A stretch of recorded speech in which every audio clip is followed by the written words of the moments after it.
Already Chennai bypass வந்து தாம்பரத்துலேருந்து எங்கே connect ஆகுது? எண்ணூரில் கனெக்ட் ஆகுது.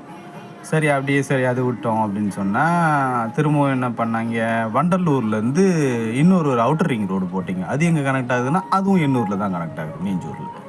சரிடா ஓகே அப்படின்னு சொல்லி பார்த்தா, இப்போ பெரிபெரல் ரோடுன்னு வருது ஒன்று. அது எங்கேருந்துன்னா மகாபலிபுரத்துலேருந்து எங்கே போய் காட்டுப்பள்ளி போர்ட்டில் போய் கனெக்ட் ஆகுது.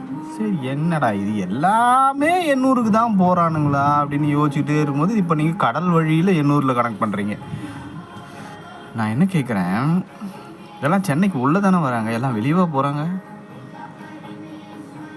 ஓ, அம்பானி அதானியோட பொருட்களும் இங்கே நீங்கள் ஃபேக்ட்ரி ஆரம்பிச்சிருக்கிறது இம்போர்ட் எக்ஸ்போர்ட் பண்ணுறதுக்காக வேண்டி இது பண்ணுறீங்க. சரிப்பா, ஓகே ஓகே ஓகே. யார் காசு? கவர்மெண்ட்டு காசு தானே, அவங்களே இது பண்ணிக்கிறாங்கல்ல, அதான் நாங்கள் கட்டுறோம்ல பொருள் வாங்கும் போதெல்லாம் ஜிஎஸ்டி அது வச்சு.